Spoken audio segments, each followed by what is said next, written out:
proyek kami itu nggak terlalu bagus ya, lama itu ya. Nah, kalau ini lebih cepat hasilnya. Cuman kok nggak bisa ya, sebentar.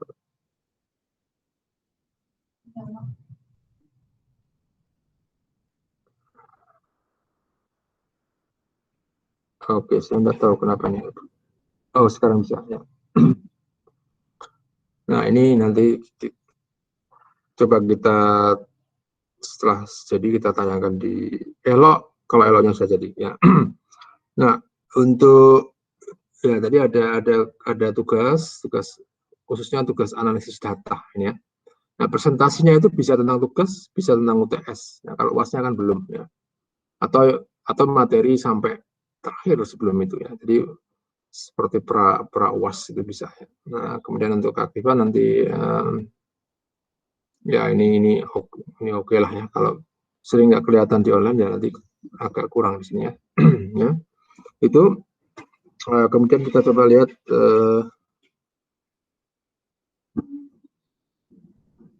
di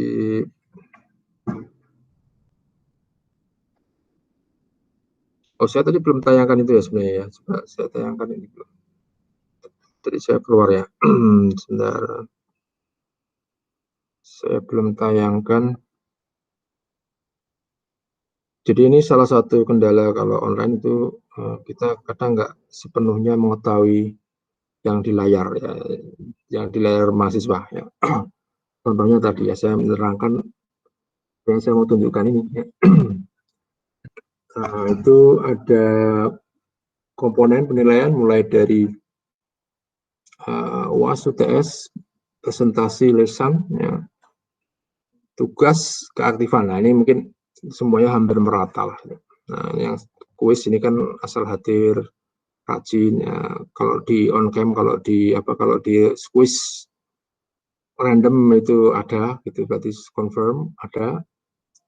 Itu oke ya. Kemudian tugas, nah ini tugasnya bentuknya tugas analisis data pasti. Ya. OPR itu mungkin ada teorinya gitu ya. Tapi kalau khusus ini itu analisis data. Nah, presentasi ini apapun ya, terserah saya mau nanya apa ya, termasuk tugas yang di poin ini maupun terkait UTS bisa, terkait semua materi sebelum sampai sebelum presentasi itu. Jadi semuanya ya itu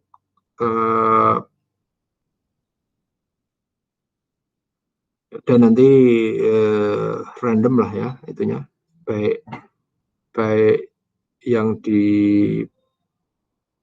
wawancarai ya gitu ya, dilisani maupun jenis pertanyaannya itu random. Nah kemudian UAS biasalah, UAS UTS ini pasti open book kan, karena kalau luring pun itu tatap muka pun open book kalau di kuliahnya, apalagi ini daring ya. Atau kalau daring close book, wah nggak boleh lihat itu bisa perintah itu, tapi itu konyol ya perintahnya pasti ya. Itu benar-benar tes kejujuran kalau sampai close book gitu ya. Baik, kemudian untuk ini saya tadi sudah menunjukkan ya, saya kira ya, saya lupa ini ya, saya kira udah ini rencananya. Nah kita lihat sekarang, oke ini saya.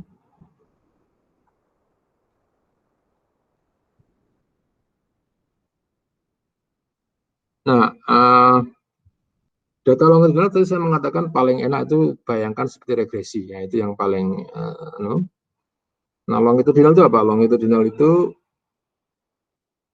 mungkin kalau di SMA atau di S1 itu tahu atau SMA ya, di geografi itu kan ada tuh pelajaran longitude, latitude. Nah itu kalau longitude itu kan yang ke sana ya, kesana. Kalau lat itu yang ke sini. Nah ini sebenarnya dari situ ya. Jadi yang ke arah ini itu longitudinal. Kalau latitudinal itu susah ya, nggak ada itu ya, latitudinal, longitudinal adanya.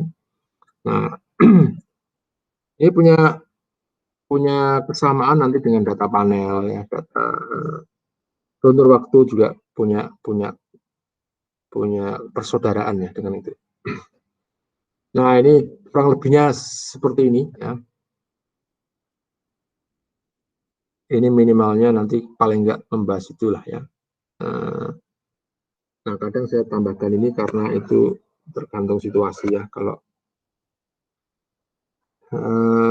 Kalau situasi kelas, situasi macam-macam ya. Nah, jadi kalau itu ada kesempatan kita tambahkan yang kalau enggak ya minimalnya yang ada di situ. Nah, ini sebenarnya ada buku, ya, bukunya sudah lama dan sebenarnya sudah harus diperbaiki, direvisi, tapi kita salahkan pada kesibukan dan pandemi aja ya, belum sempat. Gitu. Ujung-ujungnya belum sempat itu. Ya.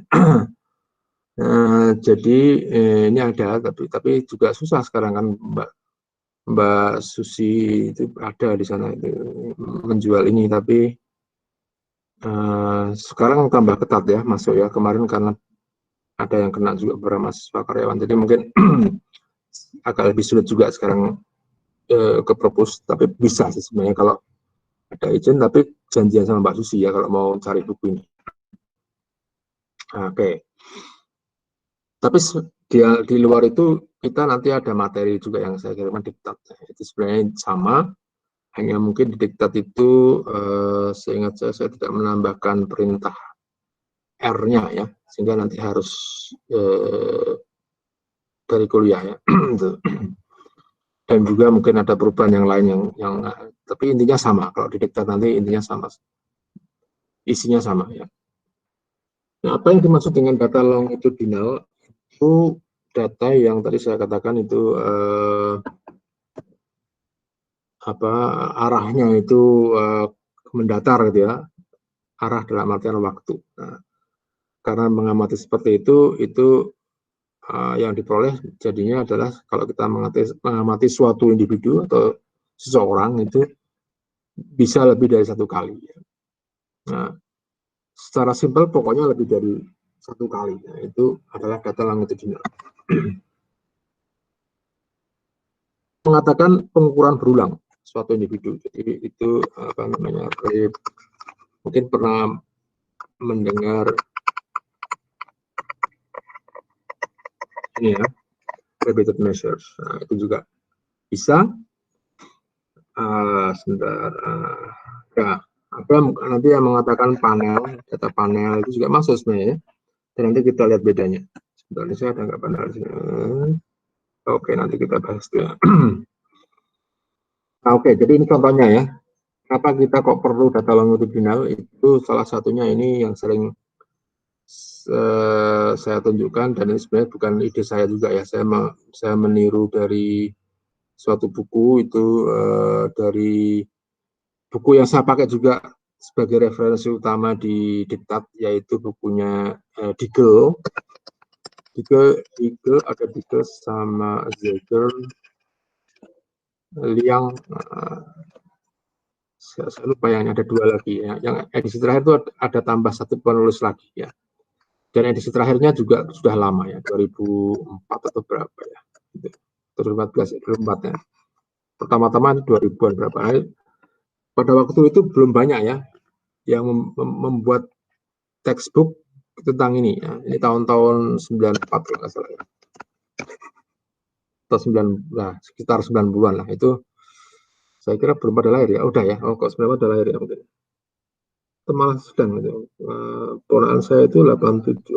Belum oke, sekitar ini kan lahirnya ya. Itu ya saya kira ya. Nah, itu buku ini juga baru lahir itu. Kemudian ada revisi tahun-tahun ini ya. Ditambah satu pengarang. Nah, mereka sebenarnya itu kayaknya berbeda negara ya. Ini Deagle itu di Inggris, ini di Amerika. Nah, tapi itu bukunya kalau saya lihat juga kumpulan sebenarnya sih, itu kumpulan dari paper-paper mereka ya, sedikit diolah jadi buku dengan itu, dan itu jadinya nggak ada misalnya latihan, itu nggak ada exercise, nggak ada. Tapi waktu itu menjadi buku utama karena nggak ada lagi buku yang lain. Tapi setelah itu banyak ya. Kalau nanti sudah sempat searching tentang longitudinal, sekarang banyak sekali buku tentang ini ya. Ada yang mengatakan repeated measure, total longitudinal. Oh ya, repeated measure ada yang tahun 80-an. Ya. Kalau repeated measure sudah cukup banyak ya, tahun 80-an. Nah, tapi kemudian nanti kita tunjukkan bedanya apa, kita bahas bedanya seperti apa. Nah, sebelumnya di gambar ini apa? Ini gambar ini kalau kita lihat sebagai pemikiran regresi, ya. Ini kita punya pemikiran bagaimana nih? Semakin tua, ya. Semakin tua atau semakin usia itu tambah, itu kemampuan membaca makin turun ya. Kalau regresi kan kira-kira begini. Nah, tetapi kita tidak melihat lebih teliti, ya, lebih atau informasi yang kita dapatkan tidak semuanya ternyata ya.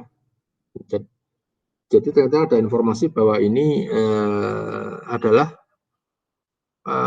longitudinal, jadi artinya pasangan antara dua pengamat. Nah begini ya, ini orang yang sama, jadi ada 1, 2.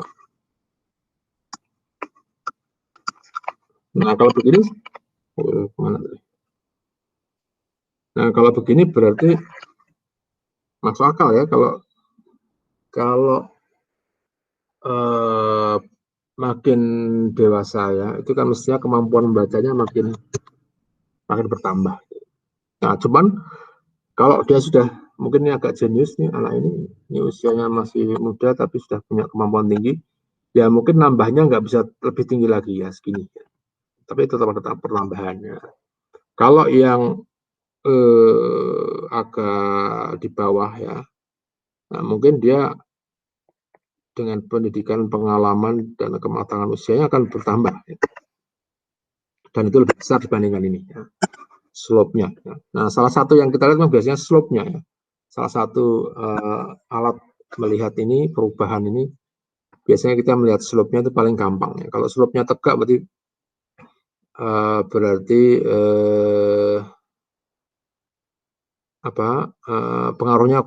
Nah, slope juga nanti akan biasanya disebut sebagai pengaruh ya, efeknya akan kuat ya, kuat karena bisa. Tapi kalau misalnya begini ya, misalnya yang begini ini usianya berapapun datar aja nggak tambah-tambah bisa ya. Nah ini berarti kan pengaruhnya lemah kalau ini suatu perubahan terhadap sesuatu ya. Nah, akibat sesuatu. Nah, mungkin bisa juga begini ya, tapi ini nggak terlalu begini ya, ini akan ya, jadi sudah longitudinal ya turun lagi ya. Tapi ini kan hanya artinya kita kalau melihat bahwa ini sebagai longitudinal, kita tidak boleh memandang begini ya. Kita harus melihat dulu apakah itu pasangannya begini atau pasangannya yang begini ya. Itu. Nah, kita harus mengidentifikasi satu individu itu, observasi itu diperoleh dari siapa? Apakah itu dari 1 orang, 2 orang, dan seterusnya. Jadi saya mengatakan ada data panel. Ini memang ada kaitannya cohort, mungkin pernah dengar ini, yang sudah bisa dipahami saya kira ini ya, repeated measures, karena itu minimal minimal 2 kali berarti ya, atau minimal lebih dari 1 kali berarti kan itu berulang. Repeated measures itu adalah pengamatan berulang untuk satu individu, itu adalah data longitudinal. Demikian juga data panel. Nah, kalau data panel itu seperti misalnya saya punya individu, ya. Ini kan saya amati berulang ya. Nah, gitu kan. Jadi repeated measures. Nah, saya punya individu yang lain. Itu diamati pada waktu yang sama, usianya ataupun saatnya itu sama. Nah, ini kita namakan panel karena pengamatan waktunya ini reguler, sama semuanya. Ya. Tapi andaikan nanti, andaikan misalnya saya punya,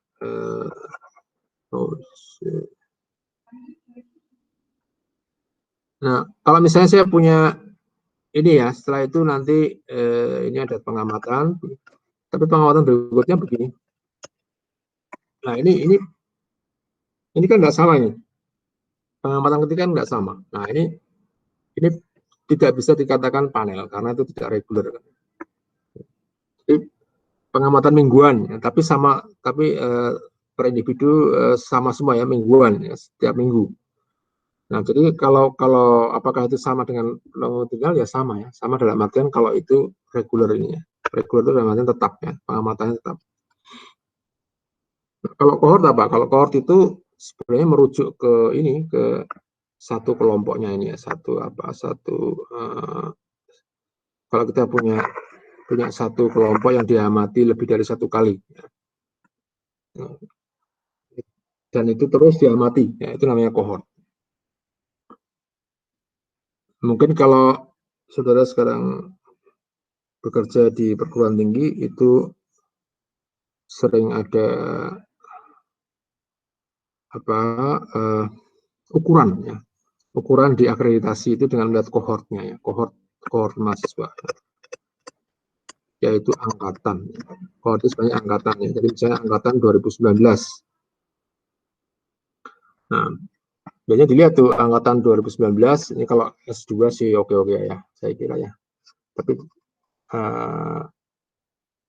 ya S2 juga ada yang lebih dari 3 tahun ya, tapi dan masih perpanjangan itu kayaknya masih oke dengan alasan-alasan khusus ya, tapi jangan sampai lama-lama ya, nanti susah itu ya. Akhirnya makin lama makin untuk panjangan itu uangnya juga makin banyak yang dikeluarkan.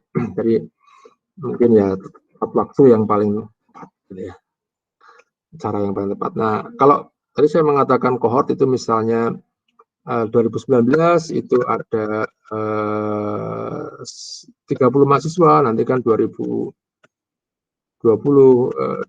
itu masih 30, nah, misalnya programnya 2, tapi misalnya di ini ada yang keluar itu juga nanti kan 29 ya. 2021 nanti kalau ini S2 ya, nah, mungkin sudah banyak yang lulus ya. Tinggal setengahnya misalnya. Nah nanti masih ada 2000 berapa, ini namanya kohort. Jadi dari angkatan yang sama kita lihat perkembangannya ya. Kayak begini kan, dari individu ini 2 ini sebagai kohort, diamati pada saat yang sama, dalam artian kalau saya mengatakan saat yang sama belum berarti harus tahun yang sama atau waktu yang sama, bisa juga usia yang sama gitu ya, tergantung kita punya kesepakatan kayak apa ya. Kemudian diamati terus, nah itu kita namakan kohort. Nah kaitan yang lain itu ada data survival, mungkin ada yang pernah ambil kuliah itu antar kejadian ya, mungkin itu masa depan kalau ada yang mau ngambil itu ada kuliah itu. Kemudian runtun waktu. Nah bedanya runtun waktu apa dengan longitudinal? Itu juga mirip-mirip yang panel tadi ya. Kalau runtun waktu yang biasa kita pelajari ada yang reguler, dan kemudian itu biasanya seriesnya kan panjang ya. Seriesnya itu ya mungkin bisa juga sih runtun waktu cuma 3 itu, tapi ya kayaknya itu runtun waktu yang minimalis banget ya. Nah, jadi biasanya kan itu seriesnya panjang ya, tapi itu hanya satu ya, hanya satu pengamatan saja. Nah, kalau yang di longitudinal biasanya itu seriesnya nggak panjang-panjang banget lah, mungkin 8, 10, 12 ya. Ada sih yang sampai banyak juga ada, tapi yang banyak yang individunya ini yang ini banyak. Nah, kalau ini mungkin kalau ada runtun waktu yang bahas begitu adalah multivariate time series misalnya. Jadi ada banyak ini kan nilai tukar rupiah terhadap dolar, nilai tukar rupiah terhadap euro, nilai tukar rupiah ini semuanya dianalisis bersama. Ini itu mirip-mirip longitudinal ya, karena kan ada 3 yang, tapi 3-nya juga nggak independen ya itu. Ya, kalau ini biasanya ini kita asumsikan independen antara orang ini dan ini independen.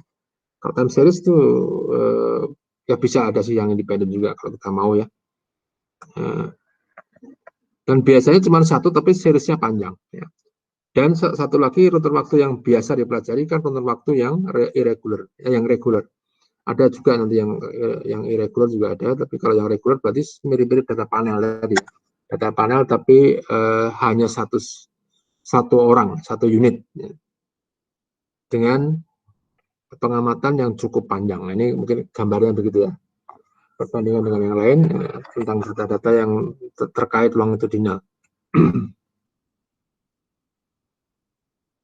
Nah, kemudian kenapa kita kok menggunakan ini? Mungkin tadi saya katakan regresi. Regresi itu yang paling dikenal. Nah, kalau regresi tadi sudah melihat ada kelemahan karena mungkin kalau ini anggap regresi, independen semuanya anggap satu unit yang sama dalam pengamatan itu kita akan menghasilkan kesimpulan yang salah ya. Bahwa usia itu semakin dewasa semakin menurun kemampuan membaca. Ini dalam artian usia yang normal ya. Kalau usia tua mungkin iya karena sudah nggak bisa melihat. Mungkin kemampuan baca menurun karena usia. Ya. Tapi ini dalam konteks growth, perkembangan intelektual pendidikan itu harusnya kan naik. Nah, ini kan tidak masuk akal. Ya. Ternyata apa? Ternyata mati anggap cuma satu individu yang berbeda. Nah, kalau kita lihat sebagai individu yang berpasangan, nah, maka itu akan bisa kelihatan kesimpulan yang sebenarnya. Ya. Jadi keuntungannya itu salah satunya untuk mengetahui ini ya. Oh sebentar. Nah ini perubahan salah satunya ya. Jadi kan tahu perubahan. Kemudian kalau perubahan kita bisa melihat kausalitas juga.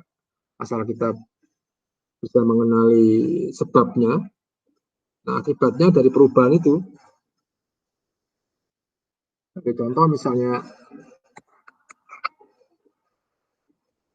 kalau nggak diapa-apain begini. Ya, kemudian ini perlakuan A. Perlakuan B kalau diapa-apain menjadi begini. Nah, ini kan suatu perubahan. Karena B lah itu akan ada begini. Bahkan bisa terjadi B-nya itu bukan orang yang berbeda. Orang yang sama setelah di B-kan itu akan naik. Ya. Kalau kan dia tetap A itu akan begini. Setelah dia dikasih B akan naik. Nah ini bisa untuk melihat kausalitas. Bisa untuk melihat perubahannya. Bisa untuk kontrol karena tadinya orang itu gini-gini aja. Setelah dikasih B jadi naik. Berarti bisa setiap individu bisa dikontrol untuk diri sendiri, bisa dibandingkan dengan diri sendiri ketika dia belum mendapat treatment atau apapun ya namanya. Kemudian setelah itu, ya. Nah, yang ketiga itu efek dari usia, kohort, periode. Maksudnya apa? Kalau periode itu, kalau kohort tahu ya, kohort tadi kan orang yang sama diamati terus, angkatan yang sama diamati ya gitu sampai beberapa waktu dan efeknya kita lihat. Nah, kalau periode itu seperti yang barusan saya contohkan ini. Yang barusan saya contohkan, nah ini periode, ada perubahan periode. Kemudian naik. Gitu. Nah, kalau perubahan usia apa? Kalau perubahan usia ya tinggal ini aja. Ini usia naik, ini juga naik. Tapi ternyata juga ada efek periode, tambah naik lagi misalnya, itu bisa. Kemudian kalau kohort, nah misalnya ini kohort A, kohort angkatan berapa? 95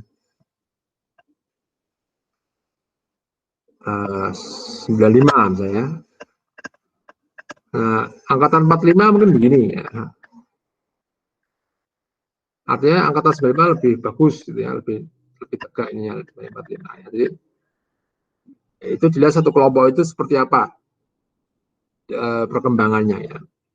Nah, gabungan dari semua juga bisa antara kohort berapa, dikasih apa di tengah jalan, artinya itu periode, dan usianya. Jadi kalau usia kan kalau misalnya itu nggak berubah itu begini ya, datar aja itu berarti nggak ada efek dari usia. Ya. Nah, secara biologis, ya, oke. Jadi kalau untuk longitudinal itu kita banyak mengambil contoh nanti dari bidang kesehatan, ya, bidang biostatistik, epidemiologi, ya. Jadi biasanya kita melihat dari situ contohnya. Nah, ini memang karena bidang ilmu kadang yang longitudinal itu banyak dari situ, repeated measure juga begitu. Tapi kalau yang panel biasanya dari ekonomi ya, dari bidang ekonomi itu memang ada kesejarahan aplikasinya. Tapi sebenarnya itu hal yang sama sih itu ya. atau yang terkait, tapi karena persemaiannya berbeda, ada yang di bidang ekonomi, ada yang di bidang kesehatan, itu jadi kadang mereka menggunakan istilah yang berbeda-beda ya. Tapi suatu saat itu nanti ada banyak kesamaan. Nah, untuk usia itu kalau secara biologis itu menunjukkan interpretasinya ya, itu adalah keausan misalnya, aus tahu ya, penggunaan yang lama itu kan pasti akan mengurangi keterpakaian. Nah, kalau kohort itu karena di suatu angkatan generasi itu pasti ada generasi yang unggul, yang enggak gitu ya. Nah, kalau orang Jawa mengatakan gawan bayi ya, gawan bayi itu born to since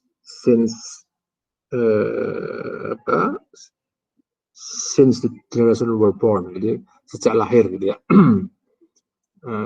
Itu kan mungkin sudah ada yang punya bakat begini, punya ahli ini. Kalau sekarang namanya milenial, sekarang milenial ya, atau generasi X, generasi Y, generasi Z, generasi I, kita banyak gitu-gitu kan ya. Nah itu sebenarnya satu kohort ya.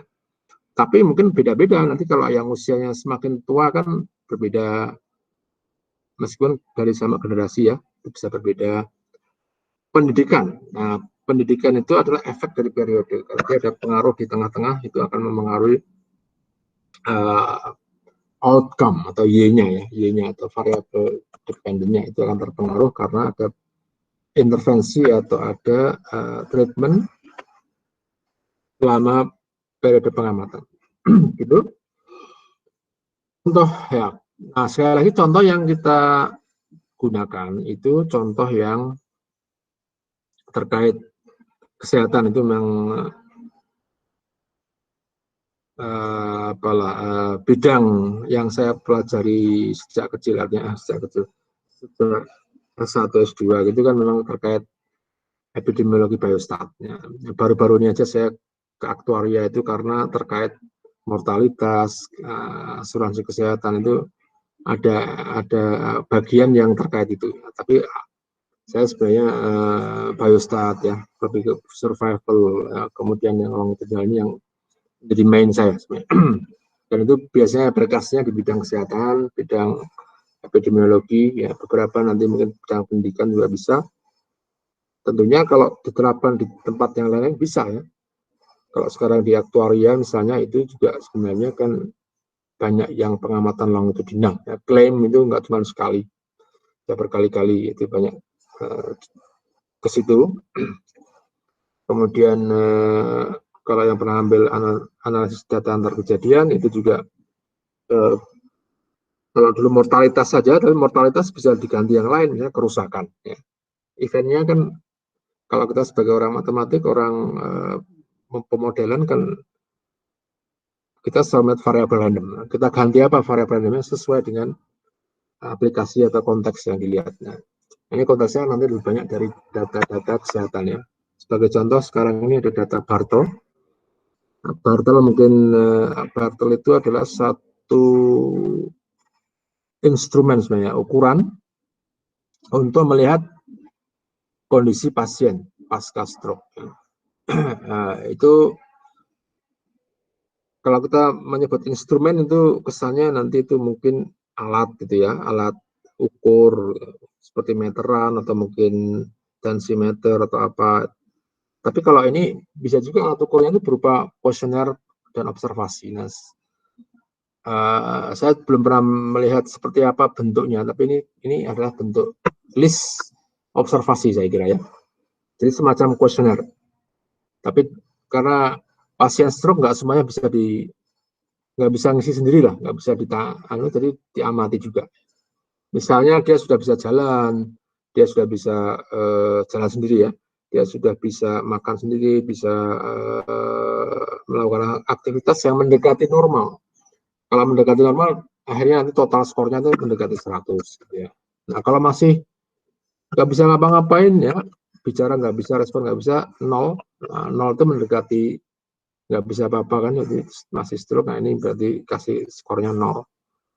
Yang nggak begini nggak begitu ya tengah-tengah ya, jadi agak bisa ngapain, sudah mulai berkembang sembuhnya ya, pulih itu nilainya naik. Nah itu dilihat untuk melihat, itu digunakan untuk melihat perlakuannya apa ya, perlakuannya itu ada terapi terapi yang diandalkan misalnya yang ini, yang A ini, kemudian ada yang sudah digunakan yang B dan C. Terapi yang sudah digunakan pun mungkin berbeda, karena kalau rumah sakit yang sama itu mungkin yang paling fair perbandingannya, tapi kita juga melihat kalau di rumah sakit yang lain gimana ya, untuk melihat variasinya. Jadi ada 3 yang dibandingkan.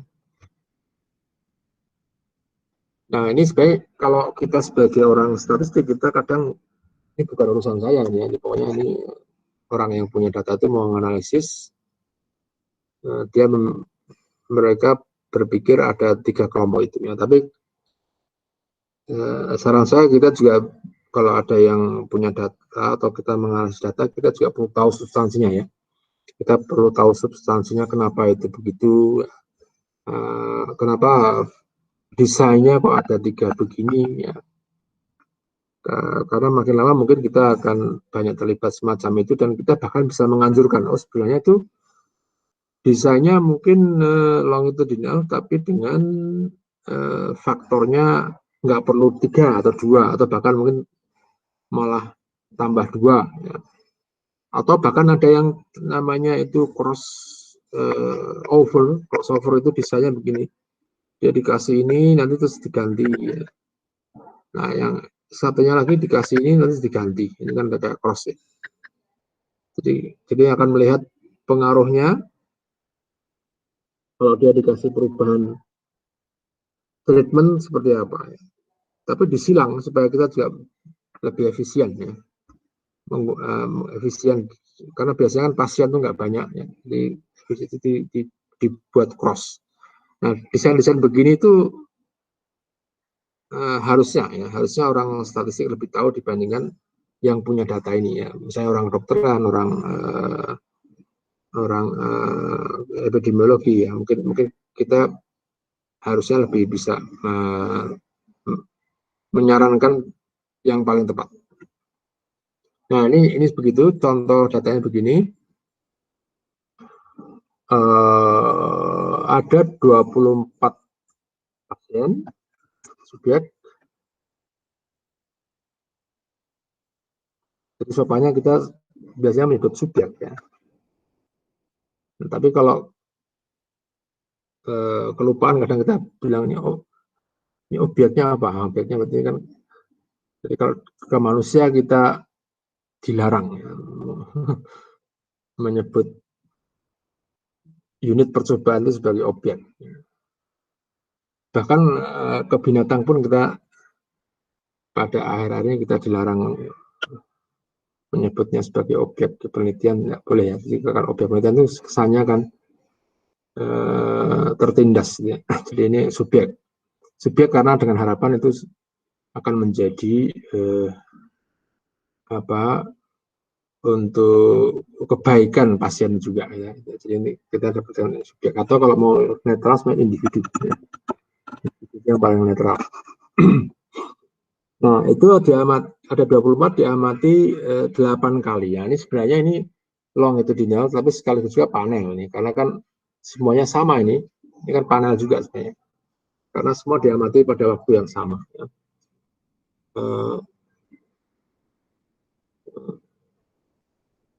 Data longitudinal yang pengamatannya berbeda-beda itu sebenarnya juga agak jarang ya, kecuali datanya cukup besar itu bisa kita analisis. Tapi kalau datanya itu katakanlah seperti ini 24, biasanya juga reguler ini ya,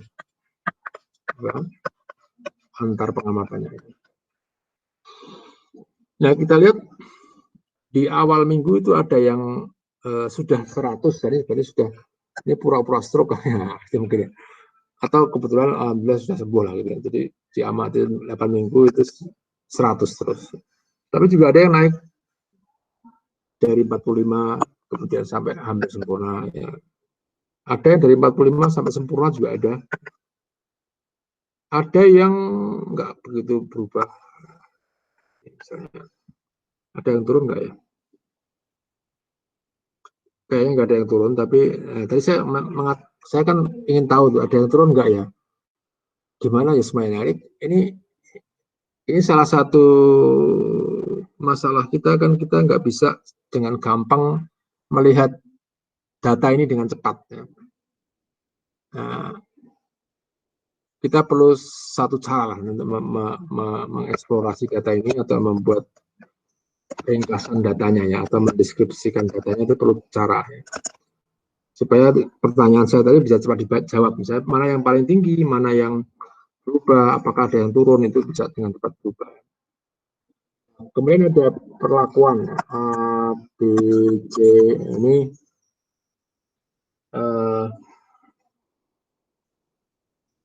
itu yang mau kita bandingkan. Ini kan harusnya kalau ini andalannya yang A itu harusnya naik ke semuanya ya, yang B itu atau yang C di bawahnya. Contoh yang lain itu ini masih sama, tapi kalau ini biasanya kita punya pengamatan yang hampir sama semua 8 kali, dan kayaknya tidak terlalu banyak yang missing ya. Tapi kalau yang ini mungkin lebih banyak. Ini kan ini apa? Ini yang utama ya. Yang utama itu adalah ini sel ya, atau banyaknya CD4 sel itu salah satu indikator untuk pasien AIDS ya. Jadi biasanya menurun. Pengamatannya itu tidak sama semua, ada yang 1, ada yang 12 ya, 1 sampai 12. Nah, kemudian ada variabel yang lainnya. Nah, ini contohnya.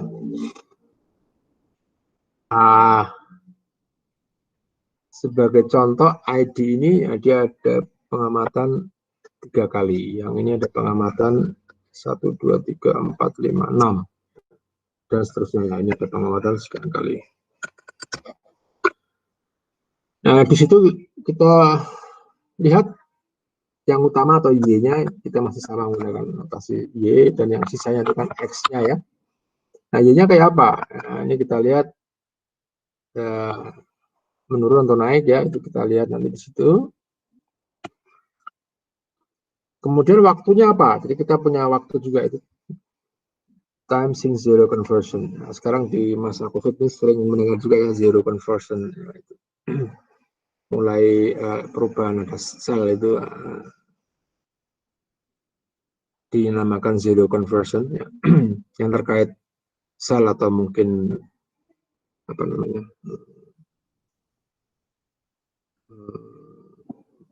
ya, khususnya sel ya, sel atau ukuran-ukuran lain dari tubuh itu ya, kalau di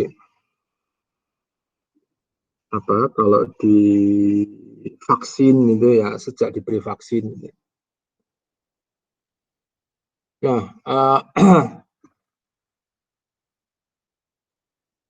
Variabel yang lain itu ada usia ini. Nah, ini saya kan dapat data ini dari bukunya Diggle ya.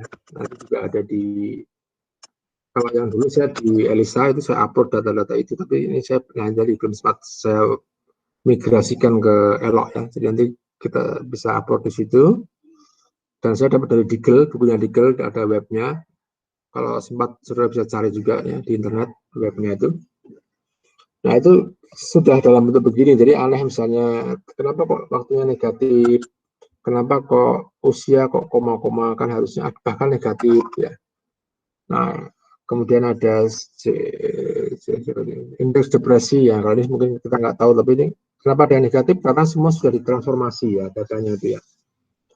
Salah satunya dengan cara centering ya. Centering itu misalnya data ini dikurangi rata-ratanya. Ini banyak menggunakan begini. Usia misalnya itu disentering ya, disentering. Jadi kalau rata-ratanya usia berapa, kemudian dikurangi itu sehingga itu berubah. Sehingga kalau usianya itu kurang dari rata-ratanya, itu akan negatif, macam ini ya. Itu yang terjadi. Dan saya tidak punya data aslinya, jadi saya lebih sebenarnya mau nyari yang asli itu kayak apa sih, tapi nggak ditemukan di Google, jadi yang saya punya begini ya. Termasuk time since zero conversion itu ada yang 0, ada yang negatif. Nah, kayaknya yang negatif itu yang sebelum perlakuan atau gimana ya. Jadi ada definisinya juga sebenarnya. Cuman kalau kita menganalisis, akhirnya nanti kita hanya melihat apakah ini sebagai waktu saja ya. Apapun kan waktu itu chronological. Ya. Negatif pasti kurang dari yang positif dan seterusnya ya. Secara longitudinal lebih baru, itu akan nilainya lebih tinggi. Oke, saya kira itu untuk yang ini. Nanti kita lihat di gambaran datanya misalnya. Nanti mungkin bagi hari ini, ya saya kira kita hari ini bagi introduction mungkin nggak belum sampai ke situ. Data yang lain untuk ICHS, nah ini data yang cukup populer dipakai di data longitudinal dan bagusnya itu ada Indonesianya, gitu ya. Ada Indonesianya itu, tapi Indonesia ya cuma nama aja di situ, karena subjeknya itu dari Indonesia, itu Indonesian Children.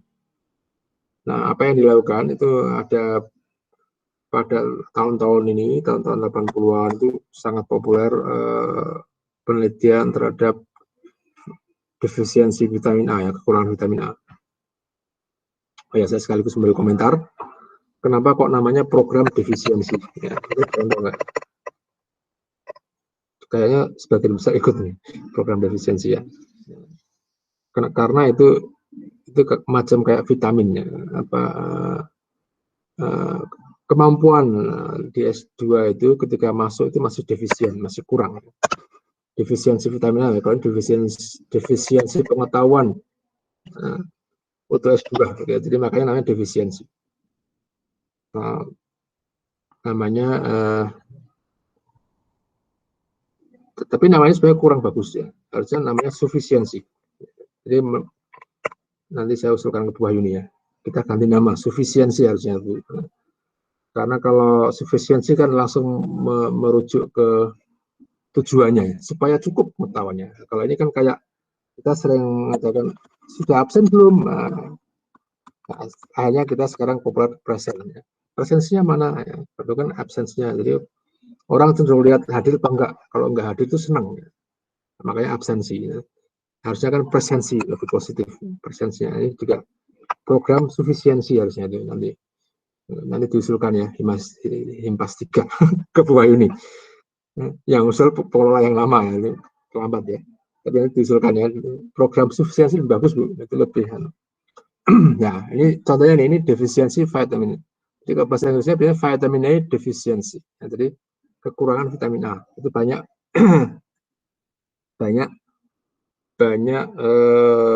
penelitian tentang itu pada tahun-tahun itu. Kemudian salah satu yang diteliti itu suplemen vitamin A itu misalnya minyak ikan itu ya, itu ada banyak kan ya. Nah itu dicoba ya, kalau dicoba itu nggak sopan juga ya, itu diberikan ya. Kan ini anak-anak itu bukan percobaan kan. Kalau buat anak kan nggak boleh coba-coba sebenarnya, tapi itu terjadi ya. Jadi kadang perusahaan farmasi itu mereka dalam tanda petik penelitian atau mencoba di negara-negara yang berkembang itu sudah rahasia umum gitu ya. Jadi bukan ke anak-anak mereka lah, tapi ke anak-anak orang lain mencobanya. Nah, meskipun itu sudah yang dicobakan ke ini sudah melewati istilahnya itu fase ya. Seperti macam vaksin itu kan ada fase 1, fase 2, fase 1 itu di lab, fase 2 itu fase 1 itu hanya untuk melihat apakah itu berbahaya apa enggak gitu ya, kemudian nanti ke sejumlah kecil. Nah, bahkan sebelum itu ke hewan coba dulu kadang, jadi supaya panjang. sebelum masuk ke manusia itu panjang. Nah ini kalau nggak salah yang begini fase 4 atau fase 3 ya, di mana itu dicobakan ke populasi yang lebih luas. Nah pengecualian di masa pandemi ini vaksin itu cepat sekali dicobakannya. Jadi kadang itu secara ilmiah mungkin ada beberapa fase yang dilewati ya mungkin ya. Jadi mungkin wajar kalau beberapa itu tidak menunjukkan efektivitas karena memang sebenarnya pengembangan itu lama ya. Nah kita berpegang pada kedaruratan ya semuanya itu. Nah ini juga begitu, ini juga salah satunya biasanya dicobakan di ini. Ya. Banyak juga yang ini kan kalau ini hanya suplemen ya, nggak terlaluan lah. Tapi yang obat itu yang kadang yang lebih hati-hati harusnya. Kalau suplemen kan less efek samping ya. Nah kalau obat efek sampingnya mungkin lebih besar. Nah di situ ada 275 anak, kemudian diperoleh 1.200. Jadi setiap anak diamati lebih dari 1 kali pasti. Nah kenapa itu muncul Indonesia itu di Aceh, di Jawa Barat kalau nggak salah itu. Dan itu yang dari Indonesia saya kira peneliti utamanya ini beliau. Kemudian Digel dan Sommergatz. Nah, Sommergatz itu kemudian bekerjasama dengan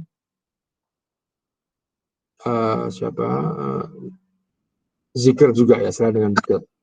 Ini data yang sama tapi dilihat dari berbagai macam aspek ya. Sehingga nanti ada banyak data yang bisa didapat dari situ. Tujuannya apa? Tujuannya salah satunya melihat apakah Xerocalmia itu kekurangan vitamin A itu pengaruh ke infeksi saluran pernapasan akut. Ya.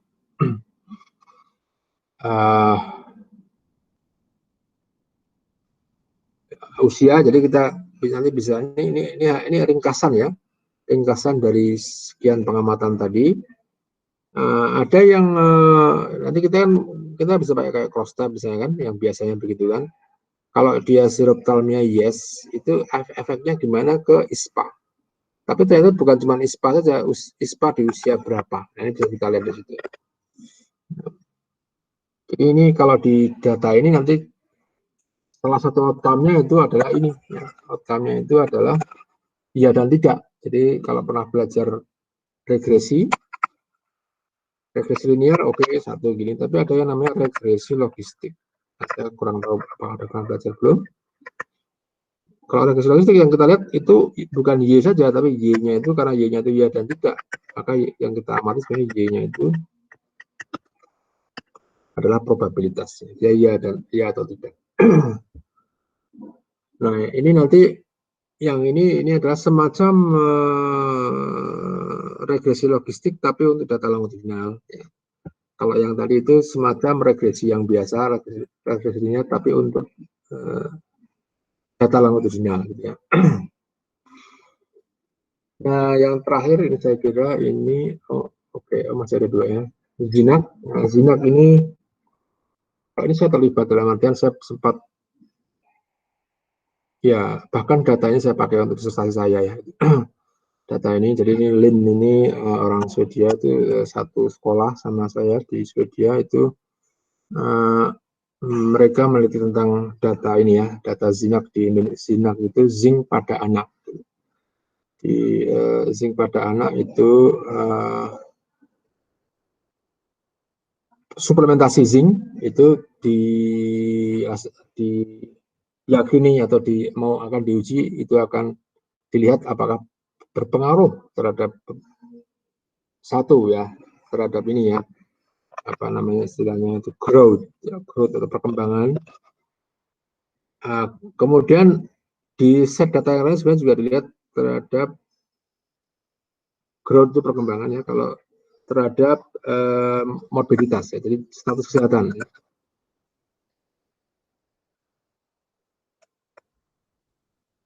Kita mengenal istilah morbiditas itu tentang terkait sakit Nah, kalau mortalitas terkait meninggal.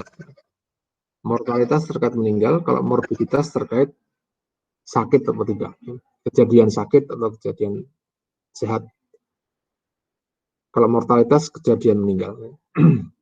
Nah, ini yang dilihat. Selain growth, juga status ini, ada satu lagi. Growth ini, dan satu lagi itu development. Development itu psychological. Jadi, apakah dia sudah bisa jalan? Jalan itu bukan cuma fisik ya, karena kan ada faktor-faktor lain. Apakah dia sudah bisa merespon, apakah dia sudah bisa bicara, apakah macam-macam ya. Jadi ini terkait ke development. Jadi kalau yang punya anak atau mau punya anak itu ada istilah tumbuh kembang. Tumbuh kembang. Tumbuh kembang itu growth and development. Jadi tumbuh itu ya growth, development itu. Kalau ini kan fisik ya tumbuh itu. Kembang itu nggak cuma fisik ya, karena ada faktor lain mungkin. Tumbuh kembang anak gitu ya. Itu growth and development. Ya, nah ini ada banyak, ada yang mau dilihat perlakuannya, treatmentnya adalah ini, kemudian pengaruhnya ke kita namakan menggunakan istilah-istilah yang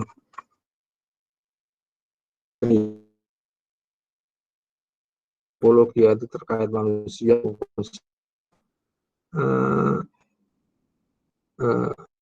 Antropologi itu kan salah satunya melihat fosil gitu ya. Jadi ini kalau antropologi yang terkait manusia ya, dan berat badan ya, lingkar lengan atas ya, itu dinamakan antropometri. Ya, kemudian, nah ini contoh datanya. Datanya kebetulan karena saya punya data itunya, itu bisa menampilkan bahkan sampai tanggalnya, dia mati tanggal berapa. Ya. Sudah cukup lama ini, mungkin baru sekian tahun usianya ya, waktu itu ya. Penelitian itu di Purworejo, mungkin ada yang asal Purworejo ya, atau sekitar itu jadi ada MOEC, head circumference, chest, lingkar dada, lingkar kepala, berat badan, tinggi badan, seperti biasa jenis kelamin dilihat juga, kemudian treatmentnya. Nah, data yang mentah itu semacam ini, jadi diamati, mereka kan nggak sempat ngitung usianya ya, mereka hanya menghitung kapan visit. Nah, ini kan visit date, kapan dikunjungi visitnya, kapan dikunjungi kemudian dicatat gitu ya. Nah, kalau mereka akan menghitung ke usia, nanti dikurangi dengan tanggal lahir, baru nanti bisa dikonversi ke usia misalnya gitu. Jadi data-data yang kayak zero conversion, terus data-data yang tadi di atas tadi sudah olahan sebenarnya, usia sudah dijadikan usia ya. Tapi kalau awalnya mungkin seperti ini ya, tanggalnya dulu, dan itu lebih bagus begini daripada kita menanyakan usia anak ini berapa ya, itu lebih tidak eksak.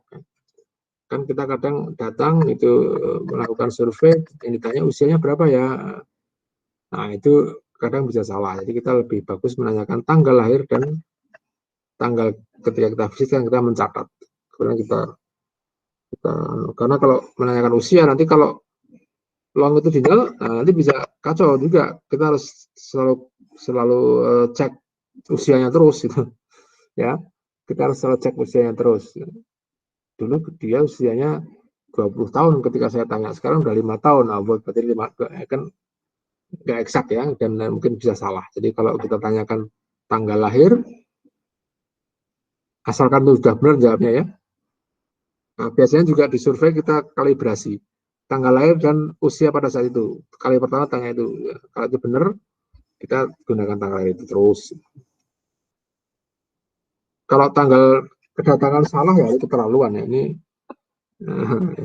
kan itu kan apalagi zaman sekarang kan, ini sekarang otomatis ya. Sekarang banyak survei yang langsung dengan Android ya. Jadi datang itu langsung kuesionernya bukan dicatat di tangan, tapi di entry di Android di smartphone itu banyak, jadi mengurangi kesalahan juga. Oke, saya kira itu. Satu lagi epilepsi. Oke, saya hanya komentar ini tuh kalau tadi kan ini kan ya dan tidak ya yang mana tadi. Yang ini kan responnya itu ya dan tidak 1-0. Kalau yang sebelumnya tadi apa?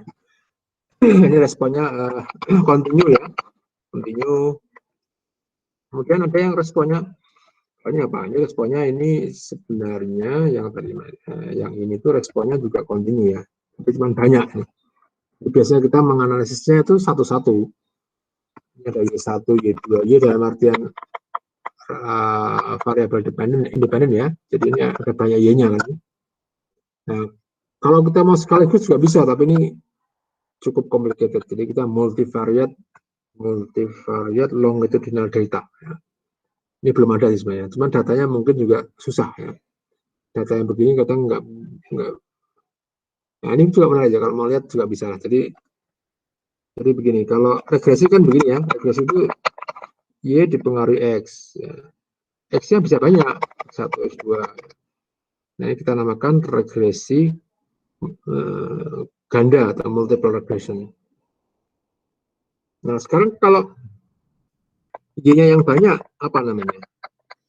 Banyak bukan dalam artian unitnya ya, tapi misalnya semacam ini, ada lingkar lengan atas, tinggi badan, berat badan, ini kan ada banyak Y-nya. Nah, ini kita namakan multivariate. Itu kalau istilah di statistik ya. Multivariate. Kalau Y-nya banyak, itu multivariate. Kalau Y-nya banyak tanpa apa-apa, itu multivariate. Tapi kalau Y-nya banyak plus ada yang di sebelah kanan, variabel independennya, nah ini juga bisa kita katakan multivariate, tapi mungkin karena ini ada pengaruh ke sini, kita bisa mengatakan mungkin multivariate regression. Jadi apa Y-nya banyak, X-nya juga banyak. Nah, atau X-nya 1 pun juga regresi. Jadi ada Y-nya 1, 2, X-nya 1 bisa juga. X-nya cuma jenis kelamin, tapi yang diamati itu tinggi badan, berat badan. Nah, itu juga bisa. Nah, ini tidak banyak yang membahas ini memang, tapi karena apa? Karena lebih complicated lah. Ini kan multivariate plus longitudinal lah, ini mungkin masalahnya. Jadi biasanya kalau kita menganalisis ini kita amati per outcome-nya. Ini kayak apa, head circumference kayak apa, chest kayak apa. Ya.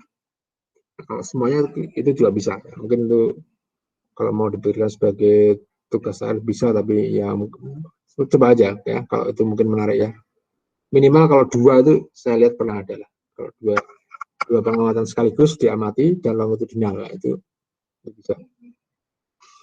Nah, sekarang yang epilepsi ini Y-nya itu berapa count. Count itu 1, 2, di count data. Lihat.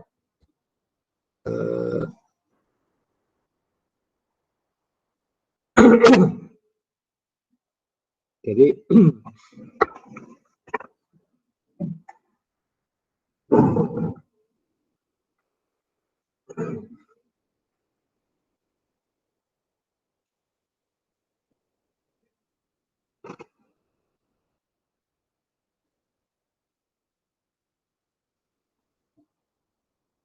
ya.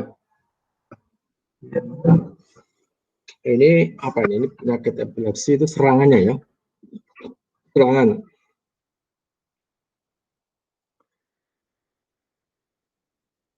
Serangan saya itu kayak serangan ya. Serangannya itu berapa kalinya. Jadi diamati dalam beberapa minggu. 4 periode pengamatan. Kemudian itu dilihat serangan pertama itu berapa kali ya.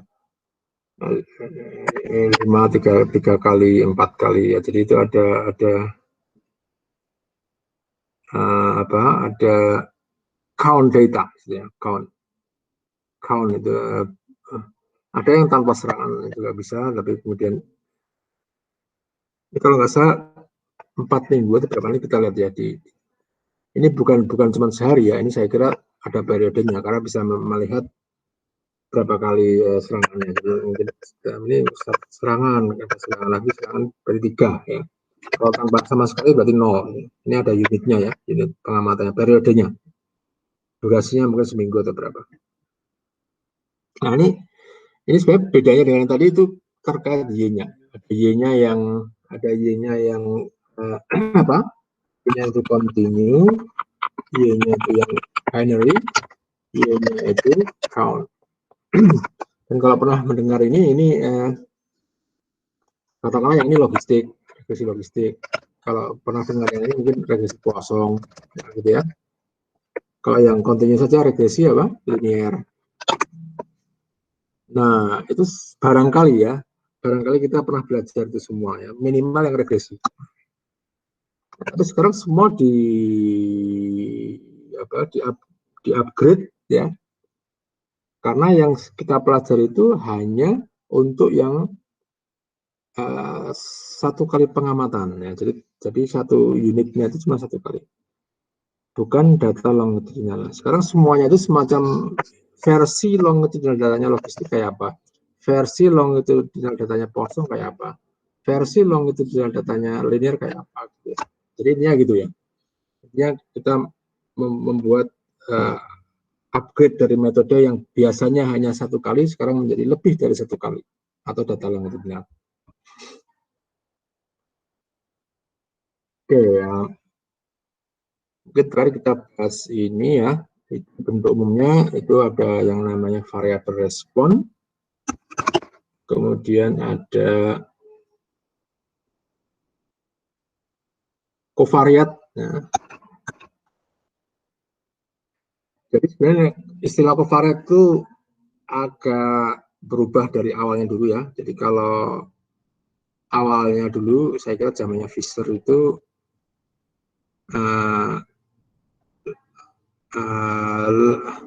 suatu pengamatan tuh merujuk ke eksperimen biasanya. Jadi ada eksperimen itu yang mau tertentu Y-nya, kemudian ada yang utamanya, jadi treatmentnya itu X.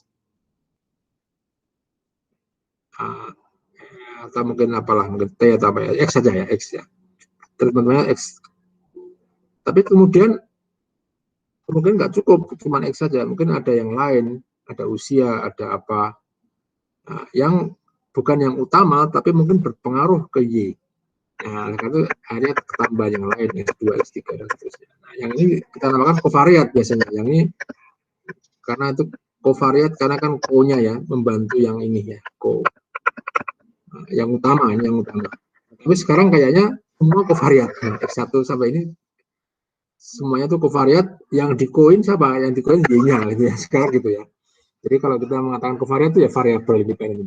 Tapi mungkin awalnya itu sebenarnya muncul karena itu co ya, co-author itu kan berarti temannya author utama atau pendampingnya gitu. Ini kalau ini sekarang covariat itu pendampingnya Y gitu. Nah, covariat itu bisa yang tidak berubah-ubah. Jenis kelamin itu kan nggak berubah-ubah ya, tanggal lahir ya, itu namanya baseline covariat. Hanya sekali saja ya di awal. Kemudian ada yang time varying covariate atau yang berubah selama pengamatan ya. Misalnya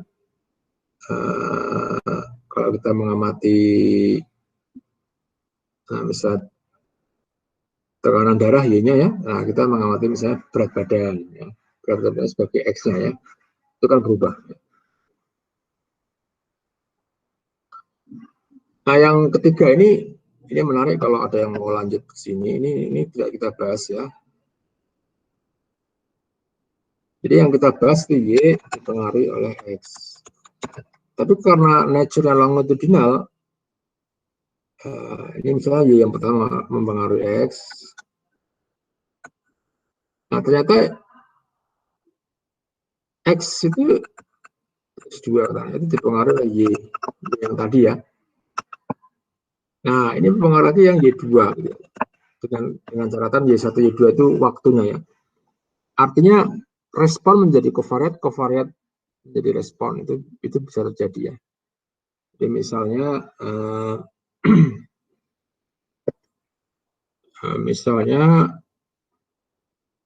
berat badan mempengaruhi tekanan darah ya. Tapi karena kita sadar bahwa itu atau orang sadar bahwa kalau berat badannya itu tinggi itu berpengaruh ke tekanan darah dan itu berbahaya, maka mengubah Jadi ketika tekanan darahnya itu meninggi, di kesempatan lain itu berakibat ke berat badannya turun karena dia melakukan diet. Jadi kan ada sebab-sebab yang karena itu responnya ya. Nah itu yang menarik sebenarnya di data longitudinal juga atau di pengamatan yang berulang itu bisa melihat perubahan-perubahan itu ya, termasuk perubahan karena outcome yang perubahan variabel bukan lagi variabel dependent ya, variabel dependent yang berubah karena outcome-nya berubah gitu ya. Itu bisa terjadi ya. Di ekonomi juga banyak itu ya. Mungkin kemiskinan dipengaruhi apa, tapi ketika itu dilakukan ternyata mengubah lagi penyebabnya tadi ya. Ya, contoh yang paling ini sekarang ini zamannya COVID ini itu ada banyak faktor yang semacam ini yang kita namakan variabel endogenous ya, variabel yang mengubah nilai di dalam sistem itu. Ya.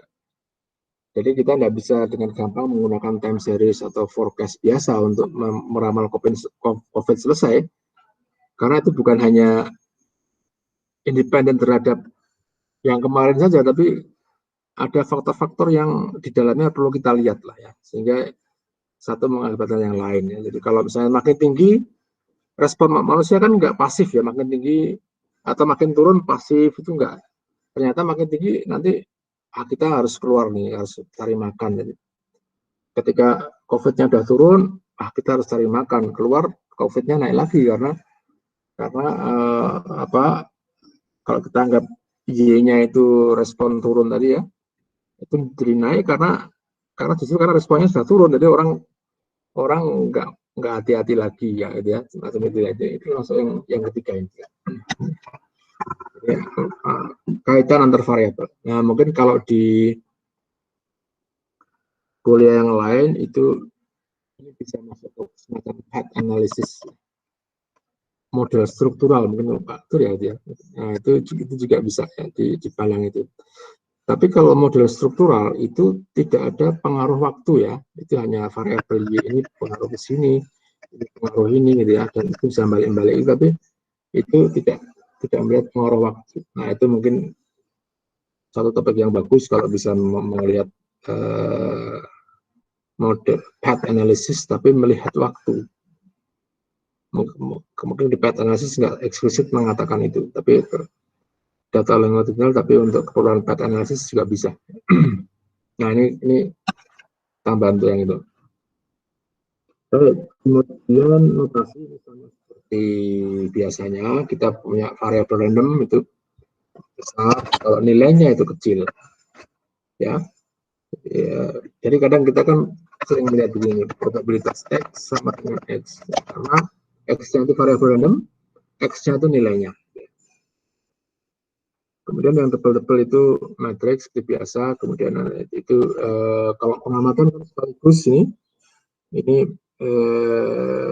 Y satu individu itu diamati NI kali ya. Nah individu kita lihat ada M. Nah satu individu itu diamati NI kali atau kadang kalau dianggap sama ya N kali. Ya. Ya, kemudian total observasi itu total dari pengamatan individu. Jadi kalau ada 1.200 tadi, itu totalnya ya, total setelah dijumlahkan semua pengamatan. Nah, kadang kita juga mengamati waktu actualnya, jadi bisa dalam bentuk tanggal, misalnya ya, bisa dalam bentuk usia misalnya. Oke. X atau variabel penjelas atau covariat itu juga sama dalam bentuk matriks bisa. Yang ke bawah itu menunjukkan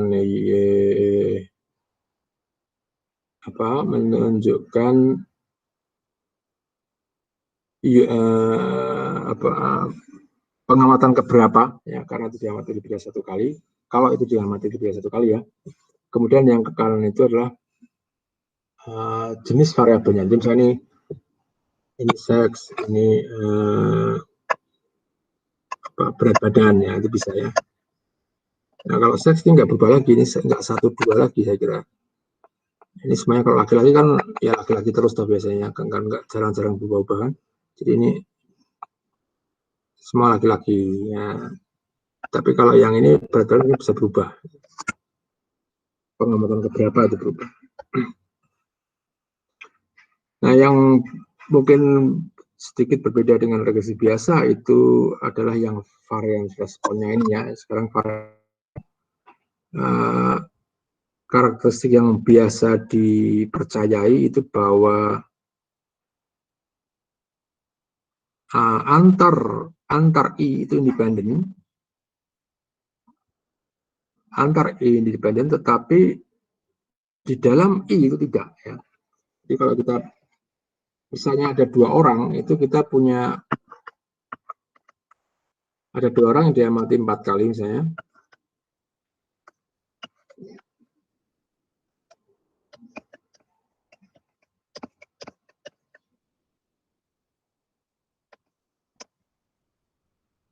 Ada 2 orang diamati 4 kali, maka varian kovarian materinya bisa begini ya.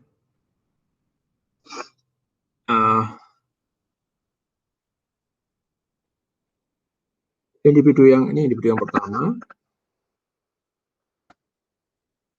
ini individu yang pertama, individu yang kedua. Nah, kovarian matriksnya itu antara 1 dan 1 itu ada nilainya ini. Ini ada nilainya. Nah, ini nilainya yang biasa kita analisis. Nilainya ini yang biasa kita analisis. Ini pengamatan pertama, pengamatan kedua, pengamatan ketiga, pengamatan keempat. Pertama, kedua, ketiga, keempat. Ini juga sama. 1, 2, 3, 4. 1, 2.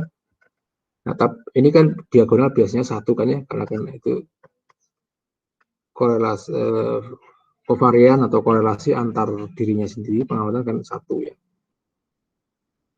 Tapi antar ini beda ya, antar 1 dan 2 beda. Dan itu biasanya ada nilainya. Tetapi antara ini dengan ini itu tidak ada. Jadi ini adalah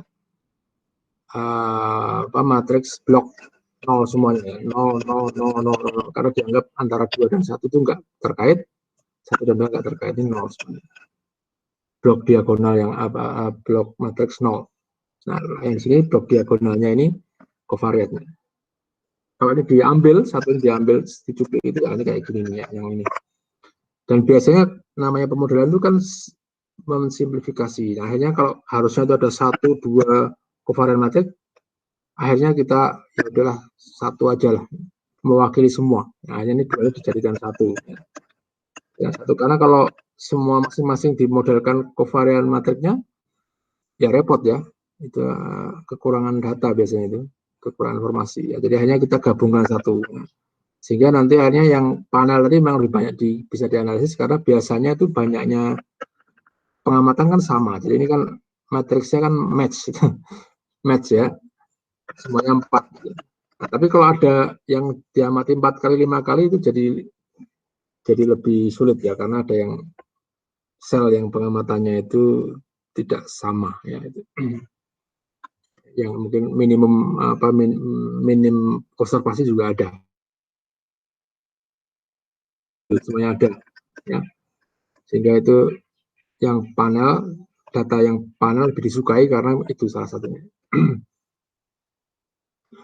Nah, kemudian ini kalau dibuat data itu ada yang bentuk semacam ini bentuk memanjang. Saya mengatakan oke. Kalau yang tadi bentuk melebar, melebar itu artinya pengamatan waktunya ke kanan itu longitudinal ya. Ini sebenarnya sudah menggambarkan longitudinal ini ke kanan. Tapi ketika dianalisis biasanya yang begini yang dipakai ya, untuk memanjang. Nanti yang transpose antara bentuk memanjang dan melebar itu salah satu tampilan yang harus dipelajari ya ketika kita menganalisis data longitudinal. Karena kadang kita perlu yang begini, kadang kita perlu yang begini. Gitu. Nah, saya kira itu dulu. Gitu ya, mungkin kalau ada pertanyaan atau masukan itu silakan mungkin kalau ada.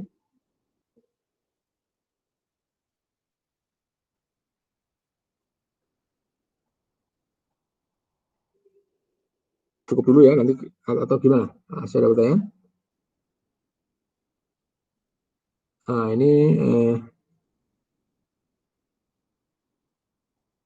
ini tahun kedua dan tahun pertama ya. Semua di Jogja ini. Semua di Jogja. Coba saya ambil contoh Mas Robi di Jogja atau di mana? Saya di Medan, Pak. Oh, di Medan. Oke. Medan di mana? Di apa? Itu apa? Sudah kerja belum? Saya Belum. kemarin udah sih, karena kuliah ini jadi saya nggak kerja lagi. Oh, kerja lagi nggak bisa ya sambil karena online nggak bisa. Bisa sih, Pak. Tapi konsentrasi ya, bagus-bagus ya. Konsentrasi kuliah ya. Oke. Saya ambil sampel lagi Mas Gani, Muhammad Gani. Saya di Jogja, Pak. Jogja, dari mana dulu Mas? Saya S1 dari S1-nya UIN, Pak. Oh, UIN, oke. Ya. Kerja Mas, belum? Sempat kerja, habis itu nggak kerja lagi soalnya kuliahnya pakai beasiswa, Pak. Oh, ya, ya, ya, oke. Ya, alhamdulillah ya. Tio Sulastomo itu kayak saya kenal tuh. Itu di mana Mas? Jogja ya? Iya, gimana Pak? Jogja? Oh, saya? Hmm. Saya konsultan olah data. Oh ya, di Jogja? Iya, di Jogja. Oh, konsultan apa Mas? Sekolah di mana? Gimana? Konsultan olah data di mana? Saya gabung grup Kak semacam Gama Statistik gitu, Pak. Oh, yang alumni itu ya? Alumni itu? Iya, semacam grup gitu. Itu di mana tempatnya Mas? Sekitar dekat UGM, di rumah keraton apa tuh Pak, saya kayak itu. Saya juga nggak tahu gimana. Kok nggak tahu tempatnya? Itu saya soalnya konsultan apa, jadi dia kirimi dari kadang di apa namanya, dikirimi olah apa data kayak ke rumah saya gitu. Jadi saya ngerjain dari rumah gitu, ngerjain olah data dari rumah. Oh iya ya, orderannya online gitu ya? Iya, soalnya saya gabungnya baru setahun apa berapa, jadi pas agak-agak pas mendekati yang pandemik ini. Oke, satu lagi lah mungkin. Nestria?